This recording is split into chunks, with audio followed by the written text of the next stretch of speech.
할렐루야. 하나님께서 이 특별 새벽기를 통해서 큰 은혜 주시기를 원합니다.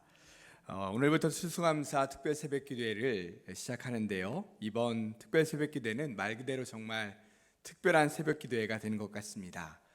지금까지 경험해보지 못한 코로나라는 이런 상황 속에서 갖는 기도이기 때문이죠. 코로나는 우리에게 많은 불편함과 어려움을 주고 있는데 무엇보다 우리의 신앙생활에 많은 지장을 주고 있습니다. 예배 드리는 것도 많은 제한이 따르고 있고 모임도 제대로 하지 못하기 때문이죠. 이렇게 우리 생활이나 또 신앙생활에 있어서 많은 어려움이 있는 이때에 우리의 신앙을 그냥 나태하게 두어서는 안 되겠기에 이번 특별새기를 통해서 우리의 신앙이 또 기지개를 펴고 또 열심을 내고 독수리 날개쳐 올라가듯 비상하는 그런 신앙이 될 수 있기를 바랍니다. 또한 우리의 기도 생활이 좀 회복될 수 있기를 바랍니다. 코로나 이전에 비해서 성전에 나와 기도하시는 분들이 많이 줄었습니다. 물론 개인적으로 또 시간을 가지고 기도하시는 분들도 계시겠지만 아무래도 기도 생활이 흐트러지고 또 나태해진 분들이 많을 겁니다. 어떤 이유로든 교회 기도를 쉬거나 멈추게 되면 그만큼 하나님과의 관계가 멀어질 수밖에 없지요. 모든 신앙의 부분들이 약해질 수밖에 없습니다.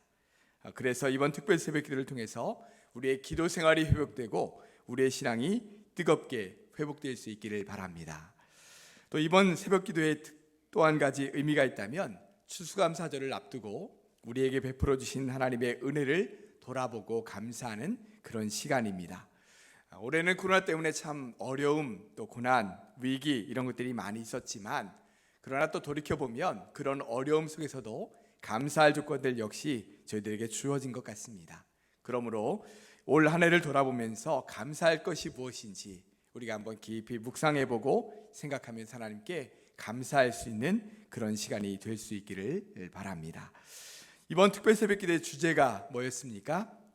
위기 속에서 하나님을 만나다 라고 하는 주제입니다. 올해는 그 어느 해보다 고난, 위기, 어려움 이런 말들을 참 많이 했던 것 같습니다. 그만큼 어려움이 많았고 위기의 순간들이 많았다는 이야기겠죠. 이번 특별 새벽기도에서는 이러한 인생의 위기 속에서 하나님을 만난 사람들의 이야기를 함께 나누고자 합니다. 함께 살펴볼 믿음의 사람들, 그들에게도 인생의 순간순간마다 큰 위기가 있었지만 그들은 그런 위기 속에서 남다른 믿음의 또 신앙의 자세를 가지고 그런 위기 속에서 오히려 하나님을 만나게 되는 그런 놀라운 체험을 하는 것을 보게 됩니다. 이제 오늘부터 5일 동안 위기 속에서 하나님을 만난 사람들의 이야기를 해보도록 하겠습니다. 오늘 본문 말씀 창세기 32장의 말씀을 보면 오늘 가장 먼저 야곱이 나옵니다. 야곱의 인생은 참 파란만장한 그런 삶이었습니다. 자기 스스로 고백하기에도 내 인생이 참 험악한 세월을 살아왔습니다 라고 고백할 정도로 그의 인생은 순탄하지만은 않았습니다. 그의 삶이 이렇게 파란만장했던 가장 큰 이유는 그의 인간관계 때문이었습니다. 무엇보다 안타까운 것은 야곱은 그의 가족 안에서 갈등을 겪었다는 것이죠. 잘 아시다시피 야곱은 그의 쌍둥이 형 에서와 갈등을 빚었습니다. 형이 받아야 할 장자의 축복을 야곱이 아버지와 형을 속이고 대신 몰래 받음으로 말미암아 이것을 알게 된 형이 그를 죽이겠다고 했기 때문이죠. 그래서 야곱은 외삼촌 라반의 집으로 도망가는 그런 신세가 되게 되고 그로 인해서 그의 평생에 여기저기를 떠들고 다니게 되는 그런 인생이 되는 것을 보게 됩니다. 이처럼 야곱은 형과의 갈등으로 인해 사랑하는 아버지, 어머니, 가족과 함께 살지 못하고 오랫동안 도망자로 살아야 했습니다. 그 기간이 20년이나 되었죠. 20년 동안 외삼촌 집에서 살면서 거기서 결혼하고 10명이 넘는 자녀를 낳게 되지만 부모 형제의 축복을 받지 못하게 되죠. 왜? 함께 살지 못하니까요. 이 모든 것을 혼자 감당해야 했습니다. 또 야곱이 외삼촌 집에 있을 때도 이 외삼촌과의 관계가 썩 좋지 못했습니다. 외삼촌이 그를 속여서 자신의 딸들 레와 라헬 두 딸과 결혼을 하도록 했고요. 또 야곱도 외삼촌을 속입니다. 자신의 양과 가축들을 그래서 늘려나고죠. 이로 인해서 처음에는 외삼촌의 가축들이 더 많았는데 나중에 그가 떠나올 때 보니까 이 야곱의 가축들이 훨씬 더 많아지게 됩니다. 또 외삼촌을 떠나올 때에도 외삼촌 몰래 도망치듯 빠져나오게 되죠. 그래서 외삼촌이 무장한 사람들을 데리고 이 야곱을 뒤쫓아오기까지 합니다. 결국 야곱은 20년 동안 이 라반, 외삼촌 라반의 집에 살다가 고향으로 돌아오게 되는데, 고향으로 돌아오는 이 순간에도 걱정이 이만저만이 아닙니다. 왜냐하면 형이 자신을 어떻게 대할지 모르기 때문이죠. 전에 집에서 도망쳐 나오는 그때에는 형이 자신을 죽이겠다라고 하는 마음이었는데 아직도 그런 마음을 가지고 있는지 모르기 때문입니다. 아니나 다를까 고향으로 점점 가면서 들려오는 소식을 들으니 형이 군사들을 이끌고 온다는 겁니다. 야곱은 큰 두려움에 휩싸이게 됩니다. 자, 여기까지의 인생만 봐도 이 야곱의 인생이 순탄하지 않다는 것을 알게 됩니다. 이 모든 것의 원인이, 출발점이 뭐였습니까? 인간관계에서 오는 갈등 때문이었죠. 그런데 생각해 보십시오. 야곱에게만 이런 인간관계의 갈등이 있습니까? 아닙니다. 인간관계에서 오는 그런 갈등으로 괴로워하는 사람들이 얼마나 많은지 모릅니다. 부부 사이의 갈등도 있고, 부모와 자식 간의 갈등도 있고, 동기 간 형제 사이의 갈등도 있고, 매일 얼굴을 봐야 하는 직장 동료와의 갈등도 있고, 또 신앙생활을 함께하고 있는 교회 안에서 성도들 간의 갈등도 있고, 앞집, 뒷집, 이웃집과의 갈등도 있습니다. 그 외에도 수많은 사람들과의 갈등 속에서 우리는 살아가고 있습니다. 가만히 들여다보면 인간관계의 갈등이 없는 사람은 단 한 사람도 없는 것이 아닌가, 누군가와는 어려운 관계 속에 살아가고 있는 것이 아닌가라는 생각을 해보게 됩니다. 특히나 현대인들은 이런 갈등을 더 많이 겪으며 살게 되는 것 같습니다. 요즘 뉴스를 보면 인간관계 속에서 겪는 갈등으로 생기는 문제들이 얼마나 많습니까? 가장 많은 부부 사이의 갈등은 일일이 나열할 수 없을 정도입니다.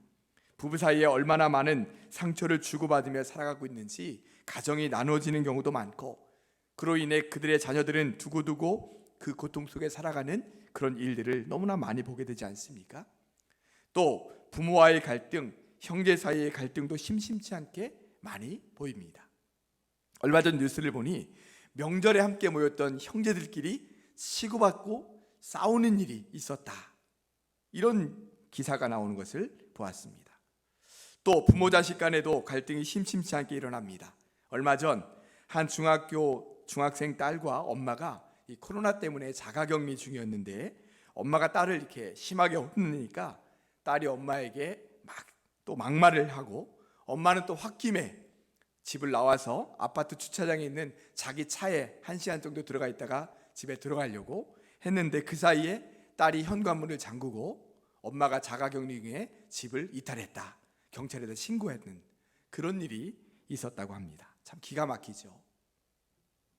아파트 위층 간 소음으로 생기는 갈등도 있고요, 같은 직장 내에서 생기는 갈등으로 인해 극심한 스트레스를 겪는 이들도 있습니다. 직장에 처음 입사한 초년생들이 1, 2년 안에 이직하는 율이 7, 80%에 이른다고 합니다. 이유는 인간관계로 인한 스트레스 때문이죠. 들어갈 때 얼마나 어렵게 들어간 회사인데 얼마나 힘들면 1, 2년 만에 나오겠습니까? 여러분은 어떠십니까? 여러분은 인간관계 속에서 생기는 갈등으로 어려움을 겪고 있지는 않습니까? 부부관계, 부모 자식 관계, 형제들과의 관계, 직장 동료와의 관계, 이웃과의 관계, 이런 관계들 속에서 불편하고 틀어진 관계로 인해 갈등하고 괴로워하고 있지는 않습니까? 대부분의 경우에는 크고 작은 갈등 속에서도 그런 대로 참으면서 살아가기도 하지만, 어떤 경우에는 그 갈등이 너무 심해서 더 이상 참을 수 없을 만큼 극심한 스트레스를 겪기도 하고, 또 심한 우울증을 겪으면서 일상적인 생활을 하지 못하는 그러한 수준까지 이르는 경우들도 많이 있습니다. 그만큼 깨진 관계로 인해 갈등하고 괴로워하는 사람들이 많다는 것이죠. 이렇게 관계의 갈등 속에 살아오는 이러한 어려움과 위기를 겪게 될 때 우리는 이런 아픔과 위기를 어떻게 이겨나가야 할까요? 오늘 야곱의 모습에서 해결의 실마리를 한번 찾아보고자 합니다.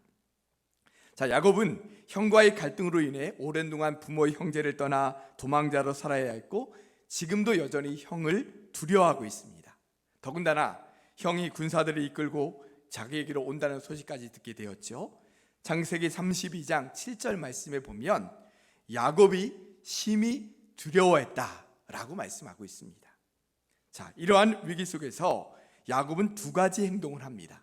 하나는 형이 와서 자신을 칠 때의 상황을 대비하고 있는 것이죠. 그래서 자신의 가족과 가축들을 두 때로 나눕니다. 그래서 형이 한 때를 치면 다른 한 때는 피해서 도망가려는 것이죠. 지극히 인간적인 방법입니다. 이렇게 해서 해결될 문제가 아니죠. 지금 형과의 갈등으로 인해 생긴 것이기 때문에 언젠가는 형과 함께 한 번은 맞닥뜨려야 되는 순간이 있게 되는 거죠. 그렇게 도망간다고 해결될 문제가 아닙니다. 형과의 갈등이 더 해결되기는커녕 악화될 수도 있는 그런 행동이죠. 야곱이 취한 또 한 가지 행동은 하나님께 기도하는 것이었습니다. 32장 9절부터 12절까지의 말씀에 보면 그가 하나님께 기도하고 있는 내용이 나옵니다. 그런데 그가 기도하는 내용을 보면 전에 하나님이 이 야곱에게 하셨던 약속의 말씀을 붙들고 기도하고 있는 것을 보게 됩니다. 하나님께서 그에게 언제 또 무슨 약속을 하셨나요? 형과의 처음 갈등 때문에 야곱이 집에서 뛰쳐나와서 지금 외삼촌 집으로 가던 중에 날이 저물어 노숙을 하게 되는 때였죠. 야곱이 심적으로 가장 힘들 때였습니다. 이때 하나님께서 야곱을 친히 찾아오셨습니다. 야곱의 사닥다리 맨 끝에 서신 그 하나님께서 그에게 약속의 말씀을 주셨죠.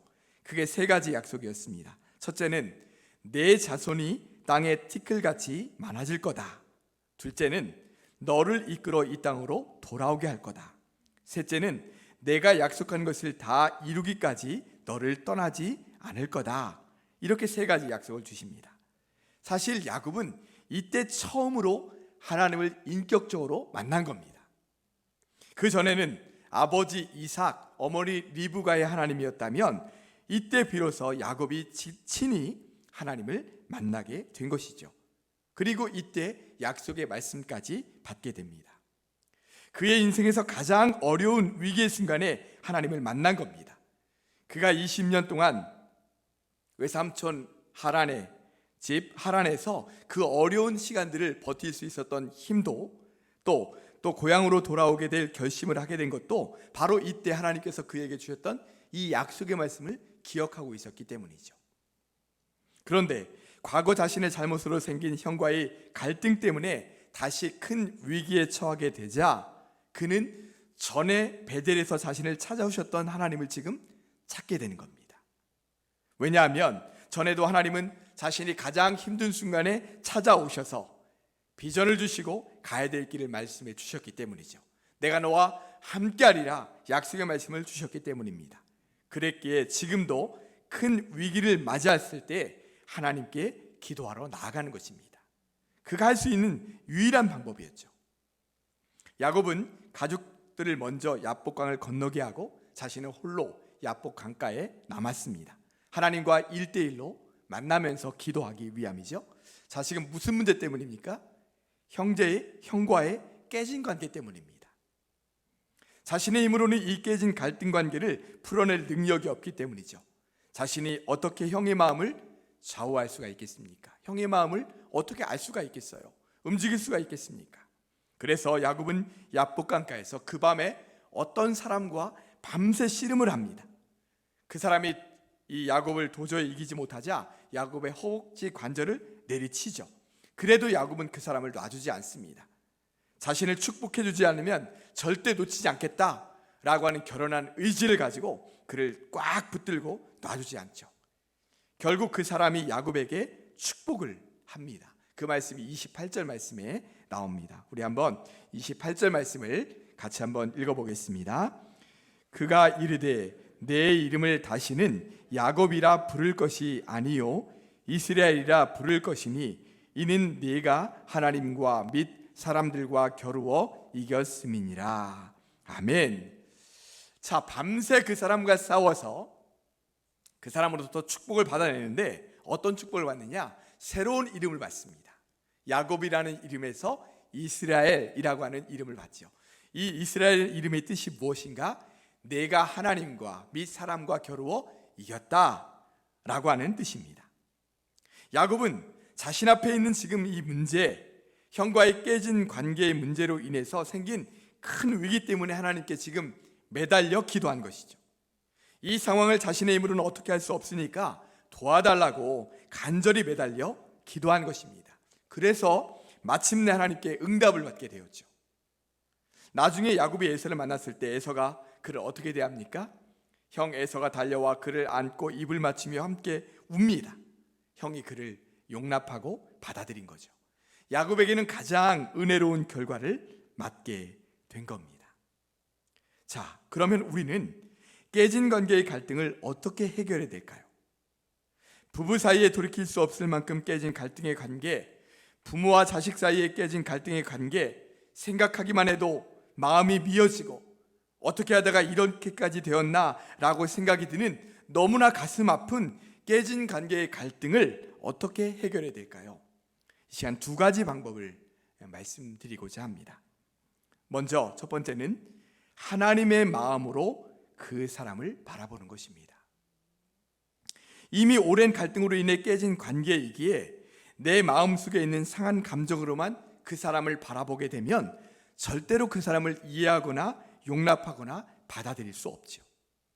그러므로 내 마음과 시선으로가 아니라 하나님의 마음으로 그 사람을 바라보아야 합니다. 하나님은 이 깨진 관계 속에서 내가 어떻게 하길 원하실까? 저 사람을 어떻게 바라보고 대하길 원하실까? 이렇게 하나님의 마음으로 깨진 갈등의 관계를 깊이 생각하고 묵상하는 것입니다.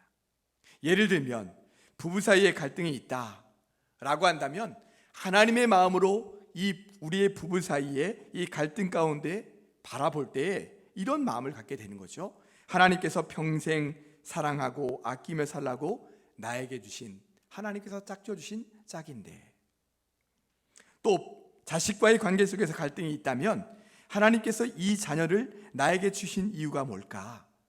하나님께서 이 아이를 이 땅에 보내주신 근본적인 목적이 뭘까? 하나님께서 저 아이를 통해서 무엇을 이루기를 원하실까? 라고 하는 것을 깊이 생각하고 묵상하는 것입니다. 이렇게 하나님의 마음으로 그 사람을 바라보면 지금 내가 지니고 있는 마음과는 다른 마음, 다른 시선으로 그 사람을 바라볼 수 있게 되는 거죠. 그 사람 역시 하나님께서 사랑하는 사람이라는 것을 깨닫게 되고, 하나님이 그 사람을 지금 내 옆에 있게 하신 이유를 생각해 보게 되고, 그 사람을 통해서 내 자신의 모습, 내 자신의 마음을 들여다볼 수 있게 되는 겁니다. 그러면서 그 사람을 이해하고 받아들일 수 있는 실마리를 풀어가게 되는 것이죠. 또 한 가지 방법은 깨진 갈등의 관계를 가지고 하나님 앞에 나아가 기도하는 것입니다. 하나님께서 그 사람과 나 사이에 들어오셔서 내 마음을 움직여 주시도록 기도하는 것입니다. 지금 내 마음으로는 그 사람을 이해하고 용납할 수 없으니 하나님께서 내 마음을 움직여 주셔서 그 사람을 이해하고 용납하고 품을 수 있는 마음을 주시도록 기도하는 것입니다. 나를 위해 먼저 기도하는 것이죠. 내 마음을 움직여 주시도록, 내 마음이 부드러워지도록, 내 마음이 풀어질 수 있도록 나를 위해서 먼저 기도하는 것입니다. 그리고 또한 그 사람의 마음도 움직여 주시도록 기도하는 것이죠. 그 사람의 마음에도 부드러운 마음을 주시도록, 서로 이해할 수 있는 마음을 주시도록 기도하는 것입니다. 여러분, 꼭 이렇게 해야 되는 이유가 있습니다. 사랑하는 배우자나 사랑하는 부모님이나 사랑하는 자녀와 깨진 관계 속에 살아갈 때 우리의 인생도 결코 건강하거나 행복할 수 없기 때문에 그렇습니다. 날마다 매일매일의 삶을 살아가는데 미움의 감정, 깨진 관계로 인한 상한 감정이 마음 한구석에 늘 있다라고 한다면 그 삶이 어떻게 편안하고 행복한 삶이 될 수 있겠습니까? 그러므로 깨진 갈등의 관계를 하나님 안에서 해결받아야 합니다. 치유받아야 되죠. 야곱처럼 하나님께 간절히 매달리는 기도가 필요합니다. 나의 마음도 치유해 주시고 상대방의 마음도 치유해 주시도록 깨진 갈등의 관계가 서로 좁혀지고 서로 이해하고 용납하고 품을 수 있는 관계가 되도록 우리는 이 야곱처럼 간절히 주님 앞에 매달려 기도해야 되는 것입니다. 그러면서 우리의 마음을 주님께서 움직여 주시고 상대방의 마음도 움직여 주시도록 치유해 주시도록 회복시켜 주시도록 간절히 기도해야 되는 것입니다. 사랑하는 성도 여러분, 사랑하는 가족과 깨진 관계로 괴로워하고 있습니까? 아주 가까운 사람과 매일 만나는 사람과 교회 안에 있는 형제 자매와 갈등하고 있습니까? 내 감정, 내 힘으로는 도저히 그 문제를 풀 수 없습니다. 하나님의 마음으로 그 사람을 바라보고 하나님께 간절히 기도할 때만이 그 갈등의 상황을, 그 위기의 상황을 해결해 갈 수 있는 것이죠. 그러므로 하나님께 이 문제를 가지고 나아가 간절히 기도하면서 이 깨진 관계로 인한 갈등의 문제가 풀어지고 해결되고, 그러면서 주님 주시는 사랑의 마음으로 서로 아끼고 품어주고 사랑하는, 그래서 온전한 가정, 화목한 가정, 믿음 안에 서가는 교회, 믿음 안에 서 있는 그런 온전한 관계 속에 살아가시는 우리 모든 성도들 되시기를 주님의 이름으로 축원합니다. 기도하겠습니다. 사랑과 은혜의 주님, 감사합니다. 이 땅을 사랑하는 동안 서로 의지하고 사랑하며 살아가라고 우리에게 주신 우리 옆에 있는 가족들, 또 형제들, 또 이웃들, 또 믿음의 형제들, 아버지 하나님, 많은 사람들이 있는데 우리가 그 사람들을 한평생 살아가는 동안 한없이 사랑하고 한없이 품어주며 살아가는 것도 부족한데 우리는 늘 달끄등하고 그 가운데 다투고 싸우며 미움을 주고받으며 살아갈 때가 얼마나 많이 있습니까? 주님, 우리의 이런 마음들을 하나님의 마음으로 들여다볼 수 있기를 간절히 원합니다. 나의 마음이 아닌, 깨진 내 마음이 아닌, 상한 내 마음이 아닌 하나님의 마음으로 그 관계 속에 들어가 하나님의 마음을 가지고 그 사람을 바라볼 수 있도록 인도하여 주시옵소서. 그래서 내 마음도 변화가 있을 수 있도록 도와주시고 그 사람의 마음도 변화될 수 있도록 인도하여 주셔서 우리의 가정이 회복될 수 있도록 도와주시고 우리 아버지의 믿음의 공동체가 회복될 수 있도록 도와주시고 내가 가는 곳마다 내가 관계를 깨는 사람이 아니라 오히려 주님의 화평을 만들어갈 수 있는 사람이 될 수 있도록 은혜 베풀어 주시옵소서. 야곱처럼 기도할 수 있도록 도와주시옵소서. 기도가 아니면 이 관계, 깨진 관계, 갈등의 관계를 해결할 수가 없습니다. 주님이 아니면 내 마음도 주장할 수가 없고 그 사람의 마음도 움직일 수가 없습니다. 주님, 우리의 관계 속에 들어오셔서 역사하시는 주님을 체험할 수 있도록 날마다 매달려 기도하며 눈물로 기도하며 회복시켜 주실 것을 간절히 기도하며 나아갈 수 있는 사랑하는 우리 성도들 될 수 있도록 은혜 베풀어 주시옵소서. 이번 한 주 동안 우리가 기도하기를 원합니다. 주님 앞에 매달리기를 원합니다. 주님의 이름을 바라보며 나아갈 수 있기를 원합니다. 특별히 깨진 갈등의 관계를 가지고 주님 앞에 나아가 온전히 기도하기를 원합니다. 응답하여 주시옵소서. 우리의 관계 속에 역사하여 주시옵소서. 말씀하시는 주님의 음성을 들을 수 있도록 은혜 베풀어 주시옵소서. 그 외에도 많은 기도 제목을 가지고 주님 앞에 간절히 부르짖으며 기도할 때 주님 응답해 주시고 말씀해 주시고 주님 붙잡고 믿음으로 승리하는 복음의 사람들 될 수 있도록 은혜 베풀어 주시옵소서. 오늘도 봉사하며 섬기는 모든 손길들 기억하여 주시고 또한 물질로 주님 앞에 감사하며 나가는 그 손길 위에도 축복하여 주시옵소서. 오늘 한날의 삶도 주님 앞에 맡깁니다. 주님과 동행하기를 원합니다. 주님, 우리의 삶 속에 심령 속에 역사하여 주셔서 에녹처럼 주님과 동행하는 복된 하루의 삶 될 수 있도록 축복하여 주시옵시고 내일 또 기도하는 이 자리에서 주님을 바라보며 부르짖으며 믿음으로 승리하며 나아가는 우리 모든 성도들 될 수 있도록 축복하여 주시옵소서. 이제는 우리 구주 예수 그리스도의 은혜와 하나님 아버지의 크신 사랑과 성령님의 교통하심과 함께하심의 역사가 깨진 관계의 갈등 속에 찾아오셔서 우리의 마음도 위로하시고 그 사람의 마음도 위로하심으로 모든 관계가 회복되고 주님 앞에 온전한 믿음으로 서서 건강하게 행복하게 살아가기를 간절히 소망하며 그렇게 기도 가운데 나아갈 사랑하는 우리 모든 성도들의 삶과 가정과 일터와 모든 관계와 모든 삶 속에 이제부터 영원토록 함께 계시기를 간절히 축원하옵나이다. 아멘.